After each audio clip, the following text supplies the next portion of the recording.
Azul. Yo soy Sergio. Y ahí estamos con mis compañeros, nuestros compañeros de la universidad.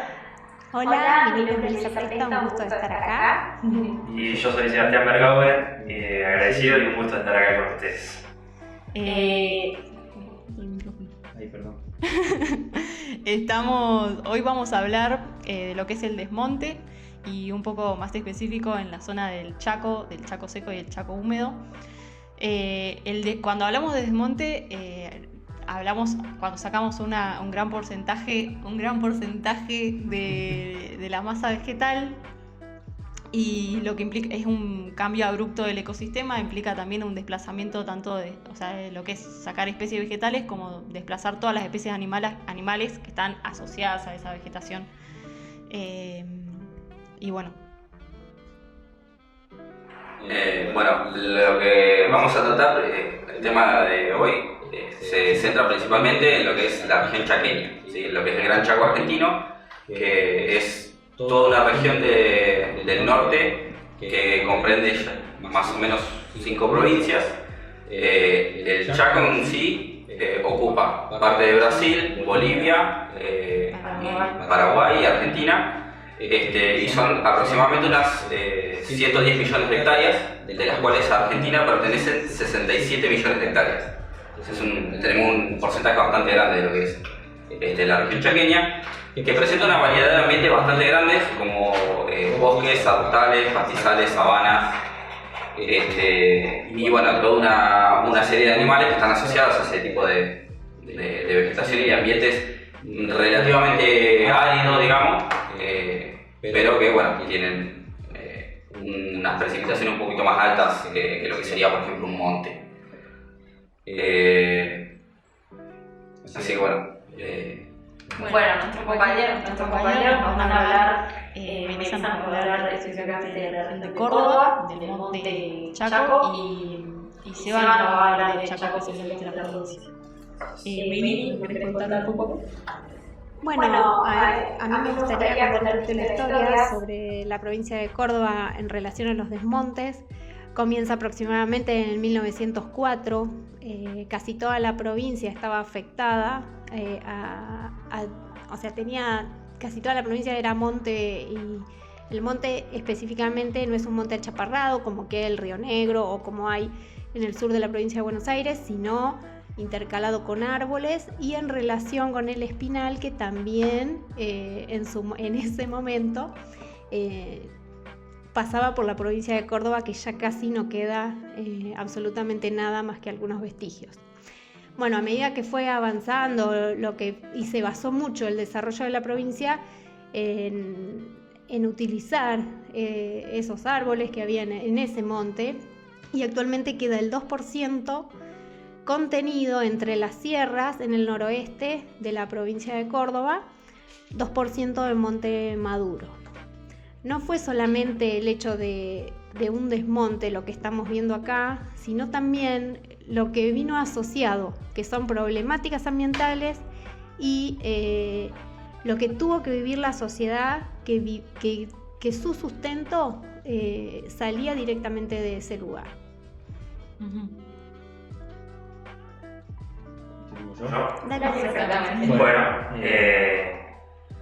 Yo particularmente voy a hablar de la problemática socioambiental que sufre tanto los ecosistemas naturales y las sociedades, y particularmente comunidades aborígenes que conviven y que habitan estas tierras. O sea, similar a lo que dijo mi compañera Meli,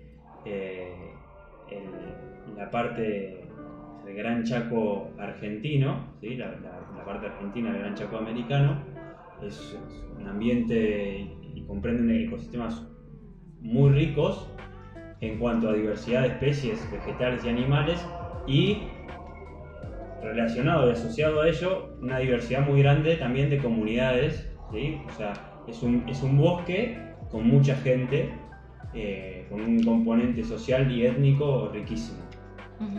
Estas comunidades y este sector, esta parte de la sociedad viene sufriendo problemas y presiones de distintos tipos desde hace muchísimo tiempo. El desmonte con topadoras y con cadena, como lo conocemos hoy en día, según explican algunos técnicos, específicamente del INTA y de la UBA, comienza en los años 70 ya para la extracción y la explotación minera, así lo llamaban, de quebracho y algarrobo, ¿sí? Hacían esa explotación maderera. Pero, bueno, con el avance del tiempo, la incorporación y la evolución de la tecnología y el incremento en los sistemas productivos en cuanto a eficiencia y rapidez, digamos, de los procesos, que así lo decide de alguna manera, lo fue promoviendo el sistema mundial de mercado y de producción, fueron generando cambios importantes en este área, particularmente en el avance de la frontera agrícola hacia esta zona, ¿no? O sea, durante el siglo pasado, la producción agropecuaria a gran escala se practicaba exclusivamente en la zona núcleo, o sea, la zona centro de nuestro país, La Pampa, y con estos factores, o sea, la incorporación de tecnología y el establecimiento de commodities como la soja, el maíz, fueron impulsando y promoviendo a los grandes productores y grandes terratenientes a empezar a implementar este tipo de prácticas y de producción en estas zonas que sin la tecnología, por ejemplo, antes era muy difícil de llevar adelante estas producciones, ¿no? Porque, bueno, eran ecosistemas y son, en realidad, si bien ahora quedan poco, o sea, fue reduciendo bastante, son ambientes bastante cerrados para llevar adelante este tipo de prácticas, ¿no? Para eso se genera grandes desmontes y con el desmonte grandes desplazamientos y presiones sobre estas comunidades que mencionaba. O sea, comunidades aborígenes e indígenas hay muchísimas que intentan y siguen conservando sus prácticas tradicionales y ancestrales. Como un dato que se conoce bien en la actualidad, en el año 1994 el Gran Chaco argentino comprendía 3.500.000 hectáreas de monte, de bosque nativo, y en la actualidad, bueno, en el 2007 el registro fue de 650.000, para dar una idea de... O sea, esto es lo que... 650.000 es lo que quedó. Lo que quedó, exacto. Un gran porcentaje. Y hoy en día, bueno, la pérdida de bosque nativo y el desmonte, la deforestación, continúa avanzando a pesar de la implementación de leyes que intentan regular y proteger estos ecosistemas. Y Meli, bueno, Seba contaba que lo que hay más que nada actualmente, lo que hay detrás del avance de ese desmonte es el avance de la frontera agropecuaria y obviamente los intereses que hay detrás de eso. Vos, en tu caso en Córdoba, que fueron las principales causas que dieron lugar a ese desmonte tan grande. Eso tiene que ver también, pero no todo. Fueron más bien los emprendimientos inmobiliarios de élite, canchas de golf, o sea, autovías no planeadas por lugares, sino puestas como... O sea, la decisión fue no viendo el ecosistema, sino donde más derecho me pasaba, la pasó por ahí. Y bueno, la cuestión es que ese 2% que les mencionaba antes está contenido en las sierras cordobesas, en el noroeste de Córdoba y entre medio en el valle. No queda mucho más. Claro. Y el hecho de que no esté, no solo genera que desaparición de la vegetación y la fauna asociada, sino que hasta la ciudad de Córdoba, que está lejos, tiene problemas en relación a que no exista ese monte ahí. ¿Y cuáles son esos? Por ejemplo, en una serie de lluvias que en varios días y que fueron intermitentes y se inundan los pueblos y las ciudades, que antes no sucedía porque el monte también sirve como una esponja que chupa el agua y no deja que esa agua baje. Claro, y que se genera una escorrentía. Sí, a una velocidad que hubo 22 muertos. O sea, y todas las casas destruidas. Hace como una luz y se viene, porque viene de las sierras, ¿no es claro? O sea, con la velocidad que baja. También el hecho de que ese poco lugar que hay, vive el pueblo comechingón, que es lo que queda, y ellos viven en relación con la naturaleza. Y sí, dependen de ese. Claro, porque toda su cosmovisión, todas sus costumbres, todo está en relación. Ellos evolucionaron junto con ese monte. Y es correrlos de su lugar, también los campesinos que viven ahí. Entonces lo que sucedió en Córdoba es algo que la verdad que a mí, o sea, yo tengo como cierto orgullo de lo que pasó con los movimientos sociales en Córdoba, por ejemplo. Que ellos se unieron en un movimiento general en pos de cuidar el monte. Y hay asambleas tanto ciudadanas como campesinas, como de pueblos originarios. Y que tengan una misma visión de ese lugar. Es raro porque son alrededor de más o menos 10, 11 coordinadas dentro o juntas dentro de la Coordinadora en Defensa del Bosque Nativo, por ejemplo. Y son 30.000 personas cada vez que mueven. ¿Y a partir de qué año empezaron a juntarse? Y ellos en realidad eran movimientos que surgieron en base a las respuestas a sus propias problemáticas.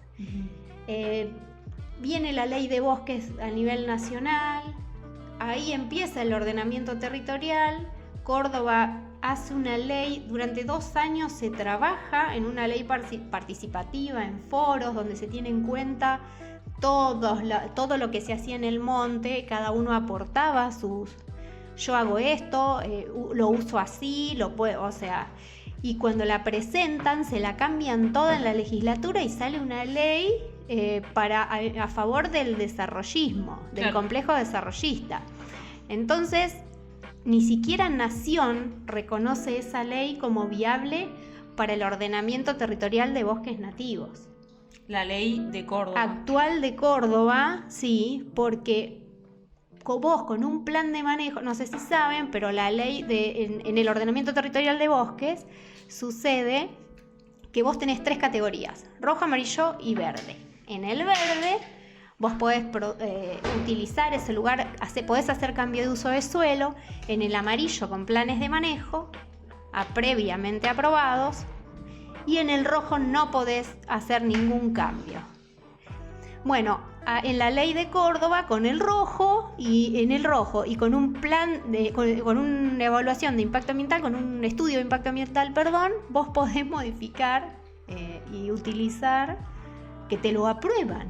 Porque el rojo. En el rojo. Esta es en la de Córdoba. En la de Córdoba. Acá, es cualquiera. Entonces la Universidad de Río Cuarto presenta como una nota, y bueno, interviene un juez y dice que no es aplicable. Es la única que hay, pero lo que hicieron bien, parte de los movimientos sociales, es presentar planes de manejo con la 26331, que es la nacional, y obtienen del Estado Nacional la remuneración para poder manejar sus propios bosques. Entonces, de esa manera ellos se cubren de que venga otro y se lo utilice, porque ya está reconocido con la 26331. Pero bueno, es una lucha diaria, es continua. Esto viene desde 2006, desde que empezó la ley de bosques, más o menos. En 2007 se presenta el proyecto de ley de bosques. Claro, y ellos recién en el 2009 se logra reglamentar, luego de la luz de Tartagal, justamente, que causó un desastre social y algunas muertes, luego de 2 años de su formulación, De su sanción. se reglamenta la ley de bosques. Claro. Que a pesar de eso, si bien fue un avance, los efectos fueron cortoplacistas y no del todo convincentes, o sea, y efectivos, digamos. Sí, sí. En el año 2017, por ejemplo, en la provincia de Chaco, se deforestaron 60.000 hectáreas aproximadamente. El 60% de las hectáreas deforestadas se hicieron en zonas de alta protección, o sea, de acuerdo al ordenamiento territorial. De la ley, claro. ¿Sí? Y por otro lado, otra problemática que sucede particularmente en Chaco, imagino que en el resto del país también, es que el sistema sancionatorio de la ley no funciona, o, sí, en definitiva no funciona, implica un costo y sanciones muy insignificantes. Sí, sí, como que los grandes incorpora. productores incorporan las sanciones a los costos anuales de producción, lo que genera que se siga deforestando sin ningún tipo de freno. Claro, y esto unido también a algunas políticas nacionales o provinciales que también medio que lo avalan hasta cierto punto, como por ejemplo lo que es el Plan Calor. En su momento el Plan Calor consistía en llevar leña a lugares donde los gasoductos no llegaban. Entonces esa leña la tenían que sacar de un lado y terminaban desmontando extensiones enormes para conseguir leña para llevar, por ejemplo, a lo que es la línea sur del Río Negro. Y eso causó que, por ejemplo, había otra ley también asociada que decía que los campos solamente podían desmontar, o sea, tenían que dejar un 30% de monte. Pero primero la forma en la que se distribuía ese monte estaba mal, o sea, desmontaban todo y dejaban un cuadradito allá lo más lejos posible. Claro. Que eran generalmente zonas que directamente no podían ni trabajar capaz, porque tenían o cárcava o el terreno no era muy bueno, dejaban esa parte y desmontaban todo lo demás. Y bueno, y eso causaba justamente problemas como lo que pasó en 2010 con el tema de las voladuras de tierra en el sur de la provincia de Buenos Aires, que fue, digamos, la tormenta de arena fue la imagen mundial de la lucha contra la desertificación, porque había terrenos desmontados tan grandes, sí, y tan repetidos con el monocultivo que causaron un desastre que se veían imágenes satelitales espectaculares. Claro, o sea, sacar la vegetación lo que genera, además de lo que contaba Meli, que genera como una esponja cuando llueve mucho, es que el suelo queda pelado, entonces hay viento y se vuela todo. Y eso eso es justamente erosión, que se vuelan las primeras capas del suelo y el suelo incluso queda hasta inutilizable en términos productivos, o sea, porque tampoco es que... No, o sea, hasta cierto punto hay lugares donde quedan totalmente inutilizables. Yo estuve en campos en 2011 que quedaron lo que se llama pavimento de desierto. O sea, se va toda la capa blanda. Queda la roca. Claro, queda la roca pura. Eso no se podía usar para nada. O sea, se tiene que volver a formar el suelo, básicamente, todo tiene que venir. Claro. Y la Universidad de Río Negro formuló proyectos para volver a ser productivos esos suelos. Ver cómo podían rotar el cultivo, cómo podían hacer para ablandar la tierra, todo un sistema para poder volver a ser productivos esos suelos, porque aparte la gente que vivía en esas zonas, algunos perdieron todo, porque se morían no era que solamente se quedaban sin suelo, se morían los animales, no tenían agua, toda esa gente se tuvo que mudar de vuelta a las ciudades y ver cuándo podían llegar a volver a usar esos campos. Bueno, y me parece importante en este punto tratar de analizar o indagar en lo que hay detrás de lo que se ve, o sea, detrás de ese suelo hecho roca, pavimento. Sí, que no son solo productores, no son solo la gente que quizás, específicamente... de manera general y a mayor escala puede ser un modelo de país, o sea, un conjunto de políticas y medidas lanzadas para atender a determinada necesidad, sea social o necesidad económica de país. Intereses. Exactamente. Y bueno, yo traigo esto y para relacionarlo a lo que a mí, mi parte o a lo que mi tema de hoy, es que particularmente en la región del Chaco hubieron un conjunto de medidas y de políticas, como mencionabas vos, como puede ser, como podemos mencionar, en el 2015 el Plan Ganadero Chaco, que lo promueve el gobierno de la provincia para duplicar el stock de ganado bovino, que si bien la producción de ganado no es un cultivo de soja, pero de igual manera se necesita desmontar para que ese ganado pueda instalarse y producirlo, ¿no? Porque aparte de las formas que usan para hacer el ganado, la forma de agricultura, tanto la forma de ganadería, son formas que vienen de otros lugares que no están adaptadas al ecosistema, que generan mucho impacto en el ecosistema, porque no es que hay eso que vos decías tipo ¿cómo es que se dice? Perdón. Agroecología, claro, no hay agroecología, no Sí, son modelos bajados desde otros lugares o industriales o a gran escala. Son producciones a gran escala, con el objetivo no de generar trabajo y dar alimento a las comunidades y a las regiones locales, sino de exportar para generar divisa y robar dólares o pagar deuda. Básicamente. Bueno, referido a eso,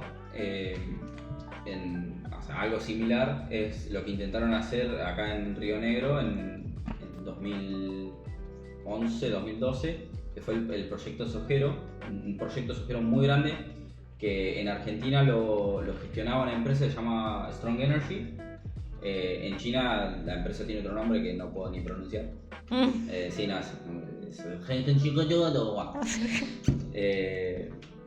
esta empresa lo que planteaba era, con ayuda del gobierno del entonces gobernador Sáez, que para un proyecto de esas características tendría que haber pedido autorización a las cámaras, a los diputados y senadores, porque era un proyecto muy muy grande. Lo que planteaban ellos era producir 240.000 hectáreas de soja en la provincia de Río Negro. Eso es el doble de lo que ya se estaba usando en producción. O sea, se estaban usando más o menos 120.000 hectáreas para todos los tipos de producción, y ellos querían venir a poner 240.000 más. O sea, iban a triplicar. Claro, iban a triplicar la producción que se hacía en la provincia. Y con un monocultivo. Claro, con una simple. Encima vos ves el contrato, yo lo vi el contrato vos lo ves y no habla de soja. Habla de lo que el lado B, que serían los chinos, quisiera plantar. Si quieren plantar soja, plantan soja. Si quieren plantar otra cosa, plantan otra cosa. La idea era soja, pero el contrato no especificaba soja. Cuestión. O sea, queda abierta esa ventana, básicamente. Quedaba abierta esa ventana. Pero no era solamente eso. El gobernador había planteado de que los chinos iban a invertir, o sea, que la inversión del proyecto iban a ser $100 millones. Uh-huh. Resulta que los chinos iban a poner 20 nada más. Ah. Los otros 80, andás a ver dónde salían. Porque nunca se habló. Y además de eso, el gobierno les cedía 3.000 hectáreas para que ellos experimenten los primeros años. Después tenían sus 240.000 para hacer toda su producción durante 20 años. Y aparte, el gobierno les cedía la mitad del puerto de San Antonio durante 50 años con renovación automática. El Congreso no le daba también. Sin control. Claro. Es que nunca llegó el Congreso. Cuando lo vieron. Todo. La gobernabilidad me refiero. Sí, no, le faltaba eso nomás. Y aparte el gobierno les daba 5 hectáreas para que construyan su propio puerto. O sea, iban a tener una impunidad total para entrar y salir del país con la cantidad de producción que quisieran. Bueno, ¿Y sabés cuánta cantidad de plata se iba a quedar acá? Probablemente nada. 0,1%. O un porcentaje muy chiquitito, pero la cuestión era que básicamente Argentina ponía las tierras, ponía la mayor parte de inversión, ponía los puertos, les daba... también estaban exentos de la mayoría de impuestos. Y sí. Prácticamente les regalábamos todo. Ellos ponían $20 millones y nosotros poníamos todo el resto. O sea, perdíamos como la guerra. Era un modelo productivo totalmente... Bueno, que eso va asociado a lo que decía Seba recién, a las deudas que tenemos externas. Claro. sí, y continúa este modelo de negocio y de y de desarrollo, Que beneficia a unos pocos. además continúa jugando, o sea, sigue estando en el campo de juego. En el 2021 hubo un intento de acuerdo también con China, o sea, la asociación económica con China cuenta de larga data. En este caso, en el 2021, en Chaco, para la instalación de granjas de producción porcina a gran escala. Que encima iba a ser todo exportación eso. Exactamente, es todo exportación. Viene medio asociado con lo mismo, porque la soja que se produce acá y se exporta a China es para alimentar cerdos. Exactamente. O sea, es más o menos el negocio de los chinos es el cerdo en realidad. Pero bueno, estas formas de producir dan cuenta que se busca llevar los límites de la naturaleza, de los ambientes, al máximo nivel posible, sin importar las condiciones y las consecuencias tampoco. Sí, y que hablamos de consecuencias no solo a nivel ambiental, sino que no solo que esas consecuencias a nivel ambiental repercuten en la sociedad, sino que además hay repercusiones a nivel social como las que contaban ustedes de tantas poblaciones indígenas, conflictos socioambientales que están asociados a ese... Yo quería mencionar que la forma nueva porque antes decían que tal vez los molestos que viven ahí, Claro. Pero ahora hay una nueva forma que es criminalizar la lucha. Exacto. O sea, hablar de terrorismo, que un ambientalista o un campesino o una persona perteneciente a un pueblo indígena es un terrorista porque no les gusta que defiendan su lugar donde viven. Entonces que vengan... Sí, o piensan que desplazándolos y decir, bueno, no, tomá, te doy otro lugarcito acá, piensan como, bueno, vos correte, yo hago las cosas acá y dame el lugar. Ya existe el desplazamiento, ya existe hace bastante, Claro. Porque hubo casi 800.000 desplazados en todo el tiempo. Bueno, lo que es, ¿cómo es que tiene un término eso también? Ecorefugiados. Sí. Exacto. Sí. Pero eso es distinto a criminalizarlos. Claro, Ya sí, sí. ahí viene otra cuestión. Es una cuestión donde el Estado se pone en un lugar a juzgar a ver si vos Bueno, sos eso un terrorista. Es muy importante el rol del Estado ahí también, porque no solo son políticas internacionales que vienen de China, sino que hay ahí una complicidad por parte del Estado en esos lugares. No, y además que los capacitan de afuera. Los capacita, por ejemplo, el Ministerio de Defensa de Israel o Estados Unidos. A los del Estado. A los del Estado, a los de las comunas, para identificar luego el terrorismo en su lugar de origen. Claro, o sea, Por son la como cara. cursitos, defendete del ecoterrorista. Ah. ¿Sabés identificarlos? Cuando veas la banderita. Claro, el que está protestando por el agua porque no tiene agua, ahí está. Claro. Entonces también no es solamente el correrlos, es criminalizarlos. Entonces ya es como el colmo. Y es una... A ver, perdón, Sergio, defienden no solamente su lugar, porque defender el monte le da y captura dióxido de carbono para todos, no Claro. para las 20 cuadras que viven ahí. O sea, el servicio ecológico, el servicio ambiental que hace es mundial. Sí, hablamos del Gran Chaco Americano, hablamos de la segunda área boscosa más importante del continente después del Amazonas. O sea, en cuanto a servicios Y según lo que nos ecosistémicos. están contando, una de las más perjudicadas también. Sí, o sea, por eso mencionaba yo este dato de que el desmonte como lo conocemos hoy en día, que recién hoy lo estamos visibilizando, con topadores y con grandes cadenas, comienza en los años 70, con otros fines, pero bueno, esos fines fueron modificando de acuerdo a lo que estuvimos charlando hasta ahora, en cuanto a los modelos de desarrollo y de producción.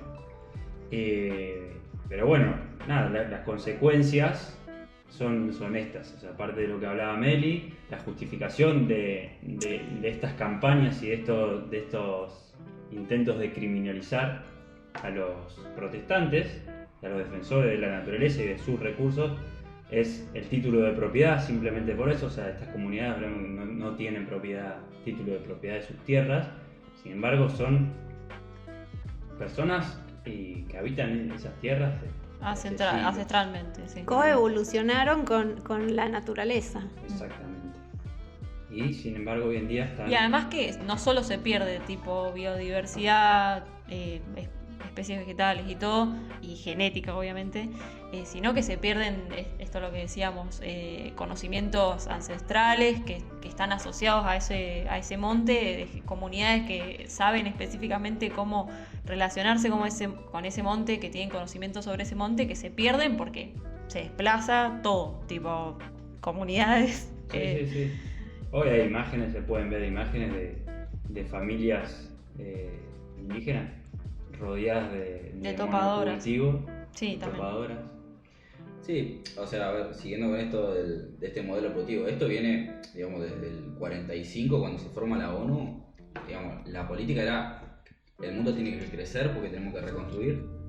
Claro, porque Que hay después- una política que después detrás venía- también de lo que es la agricultura y la ganadería, que es tipo, hay que darle de comer al mundo. Claro.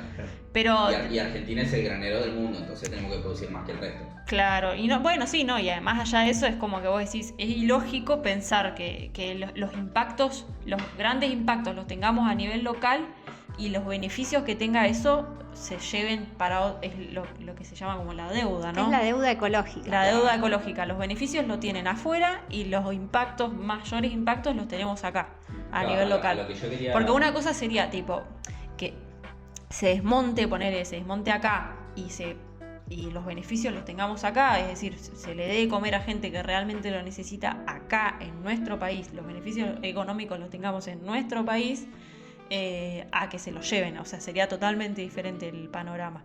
Sí.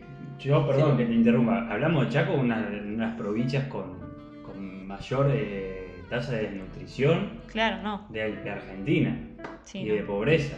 O sea, no solo son las comunidades aborígenes, son las directamente afectadas porque las están desplazando y están eliminando sus tierras, sus recursos, Sí, sí. sino que también la comunidad y la sociedad de Chaco en general, ¿no? Obviamente debe haber unos pocos que Benefician. se benefician, pero Claro, porque esto yo lo veo como un poco una lucha ideológica, ¿no? El modelo productivo que impera en el mundo, que es el modelo de la ONU, tiene una filosofía de desapego de la tierra. O sea, la tierra es un elemento más que vos podés intercambiar. ¿Es o productiva o no productiva? Claro, pero aparte da lo mismo la tierra acá que la tierra en otra provincia. Mientras la tierra sea productiva es lo mismo una que otra. Claro. Y choca con lo que es la cultura latinoamericana en general, que tiene más apego a la tierra. Uno dice, esta es mi casa, esta es mi tierra, yo me crié acá, mis abuelos se criaron acá, no me da lo mismo este campo que el campo del vecino. Claro. El campo del vecino es del vecino, el campo este es mío. Y eso pasa más que nada con los pequeños productores, con los pobladores originarios o con los que llevan muchas generaciones dentro del mismo lugar. Ahora, digamos, tenemos justamente este choque cuando viene alguien con mucha plata que quiere invertir, que quiere generar dinero y no tiene el apego a la tierra.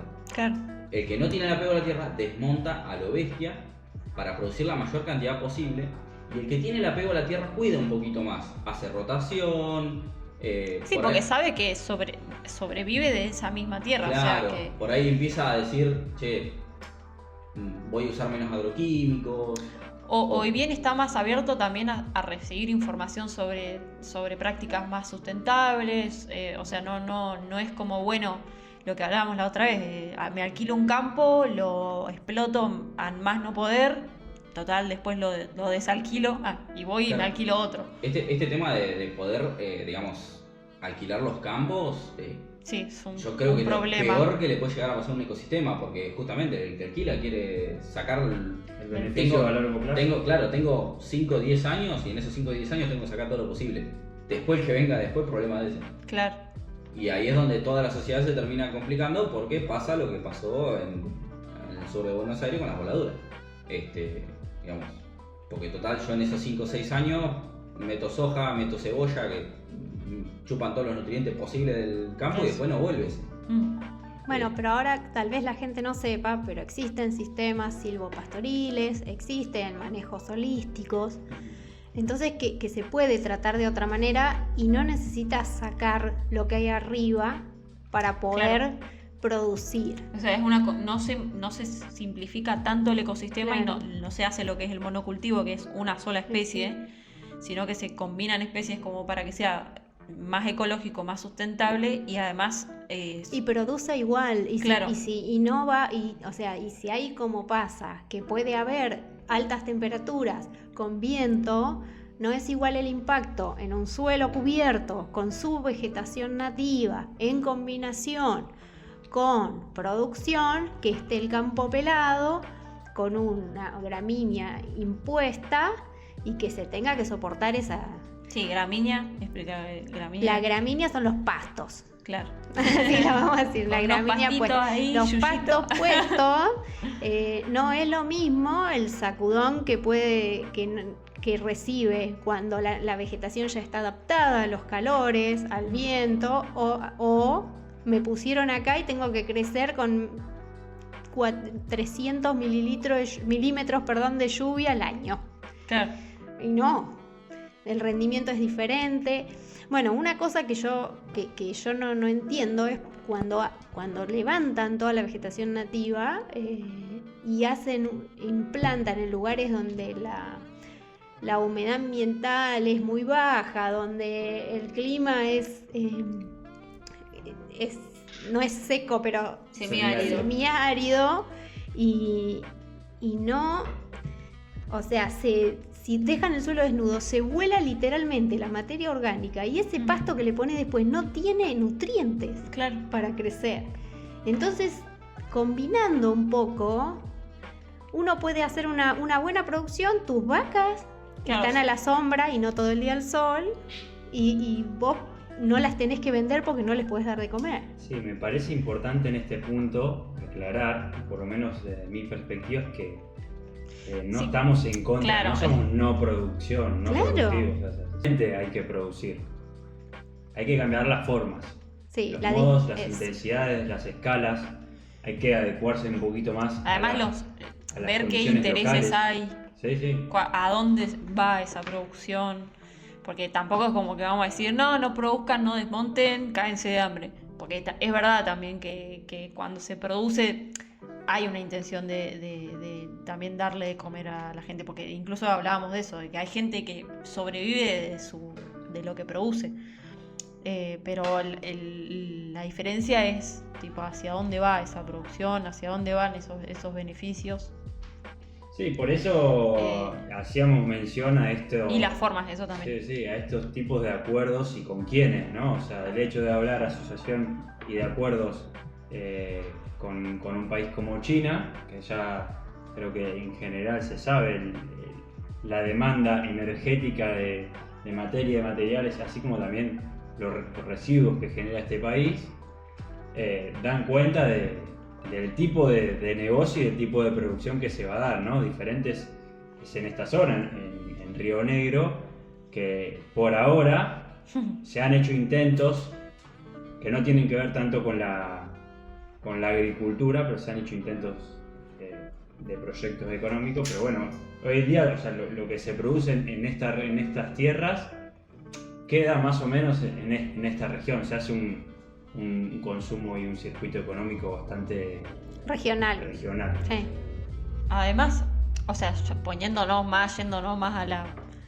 si te pones a pensar, o sea, esto que yo decía, la intención de producir cada vez más y cada vez más y cada vez más, de darle de comer a la gente que no tiene.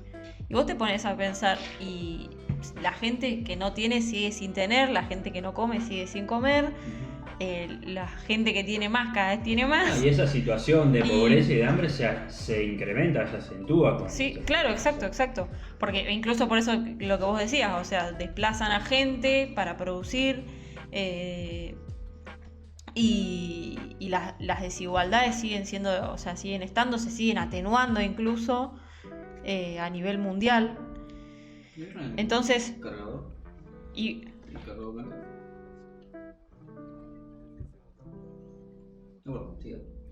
bueno. No, yo te lo digo en la compu. Sí, por eso.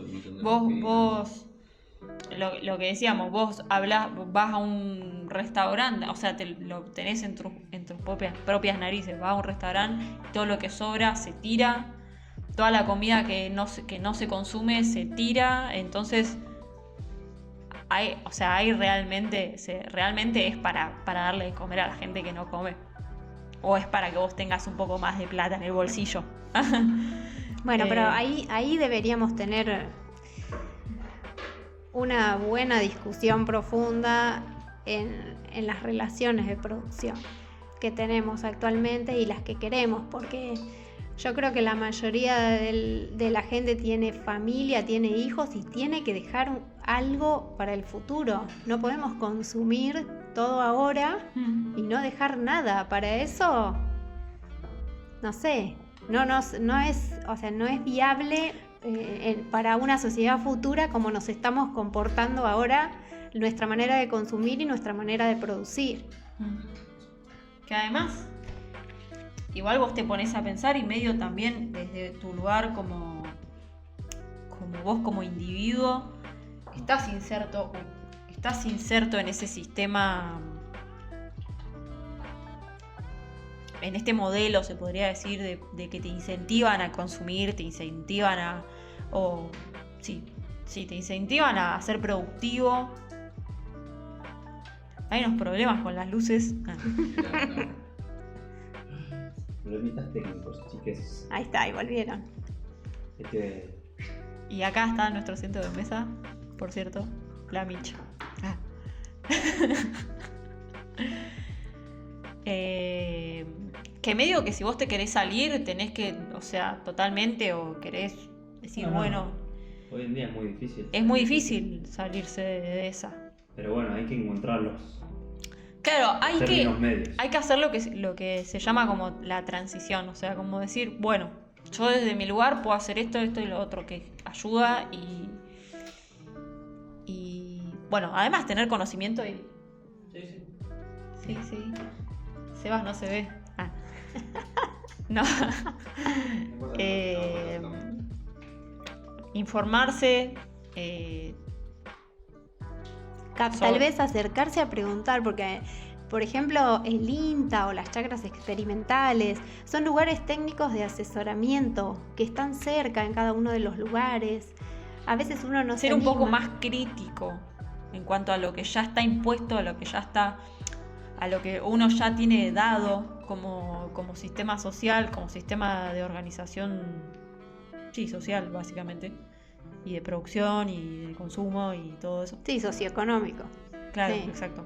O sea, como ser un poco más cauteloso, decir, ¿qué onda? ¿Qué hay detrás de todo esto? Que me están vendiendo básicamente.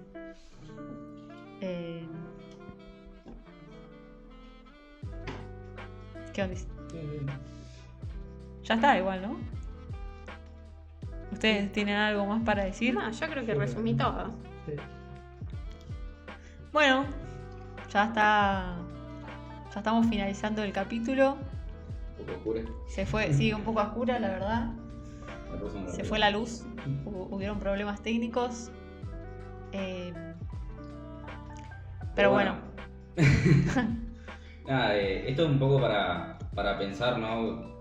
Cómo son los modelos productivos, digamos, la gente que tiene campo, por ahí que empieza a repensar cuáles son los efectos de las cosas que hacen, más allá de que ellos van a producir un poco más, a quién van a estar afectando, y los que están del otro lado también, de decir, digamos, se puede organizar algo con vecinos, con la comunidad, digamos, para expresarse y mostrar también cuando nos parece que algo cuando se están excediendo, tanto el Estado como los productores, digamos, y para qué se están usando nuestra tierra, ¿no? Tener un poquito de esa... hacer valer nuestra soberanía, de decir, digamos, en estos tiempos... el país, la provincia, las regiones de todos, más allá de que algunos tengan la propiedad legal de la tierra, es de todos. Sí, me parece que lo valioso de estos espacios, porque así como este debe haber varios más y relacionados a esto, ¿no? De otro tipo, o sea, lo importante es poner un poco en agenda y empezar a hacer la costumbre de que la sociedad en general se empiece a cuestionar, preguntarse y nada, empezar a reflexionar un poco acerca de no solo de los problemas, sino de todo, o sea, de lo que se hace delante de nuestros ojos y también tratar de ir un poquito más en lo profundo, ¿no? Sí, tampoco es todo blanco y negro, digamos. Yo, bueno, ahora hace poco vi una conversación en Facebook de gente que discutía, porque hace poco también hubo unas cuantas voladuras acá. De suelo, sí. Claro, y era gente del pueblo quejándose de los campos porque desmontaban mucho y los del campo decían, pero bien que ustedes quieren comer harina. Entonces, como en realidad no es ni blanco ni negro, se puede, digamos, llegar a un acuerdo. Por eso digo, o sea, no está mal que produzcan, y no está mal eso, pero las formas, lo que decía Seba, las formas en las que producen, que además los va a beneficiar a ellos mismos también como productores, porque la tierra le va a durar más hacer tiempo. algo más que no impacte tanto en el ambiente y que sea un poquito más sustentable, va a hacer que vos puedas producir o puedas puedas producir durante más tiempo, no destruyas los suelos y hagas 10 años y ya está, no quede más nada y no se puede hacer más nada en ese suelo. Me parece que hoy más que nunca en estos tiempos hay que entender que los beneficios y los resultados no pueden ser esperados A corto plazo. En una sociedad efímera que quiere todo al instante. Exacto. Exacto. Lo entiendo que haya sido así durante mucho tiempo, por cuestiones sociales, o sea, diferentes contextos, como vos mencionabas, el contexto posguerra era un ambiente, hay una necesidad urgente de producir alimento y mejorar o modificar las condiciones de ese momento, ¿no? Pero bueno, las cosas cambian y hoy llegamos a un punto en el que hay que repensar y cuestionarse esto que estamos diciendo. O sea, qué es lo que estamos haciendo con la tierra, con nuestros ecosistemas, que en definitiva es lo que nos da de comer. Y que además, lo que decía Sergio, o lo que decía Meli también, brindan servicios ecosistémicos a todos. Tipo, son bienes que nos sirven a todos, no es bien que solo le sirva al productor que está produciendo en esa tierra. Claro, digamos, podemos decir que la tierra es del dueño, pero los servicios ecosistémicos son de todos. De todos, y nos afecta, los impactos afectan a todos. Bueno, y lo que tenemos que sentirla es como un patrimonio natural. Exacto. Donde todos tenemos responsabilidad sobre ella. De cuidarla. Exacto. Porque que yo, por ejemplo, genere un incendio sin querer, también impacta. O sea, es todo lo que hacemos como sociedad. No es solamente el productor, somos todos cuando generamos residuos, cuando compramos por demás, es todo. Entonces, o elegir qué comprar, en dónde comprar, qué consumimos, cómo lo consumimos. No compren y ahí viene peladas para una banana, plástico, ¿no? Bananas peladas. Bananas envueltas en plástico, peladas. Papel film. Pero bueno, y les cuento que si está cultivado agroecológico tiene más gusto. A mí y un poquito menos de agroquímicos. Yo le siento más gusto a la verdura. Porque no sé si saben, esta información no apta para hipocondríacos, pero la mayor cantidad de gente muestreada en un estudio en Buenos Aires en Cava tiene glifosato y otros más de 16 agroquímicos en la orina, básicamente. O sea, estamos llenos. Claro, o sea, te vas a llenar de agroquímicos igual. Pero bueno, los esperamos en el próximo capítulo. Todavía no sabemos de qué va a ser, tenemos varios temas para charlar. Gracias por escucharnos. Suscríbanse. Denle like, comenten lo que opinan, qué opinan. Si opinan distinto, coméntenlo igual, nos sirve. Y si tienen algún tema que quieran que tratemos, también déjenlo ahí en los comentarios. Bueno, adiós. Adiós. Gracias. Hasta luego.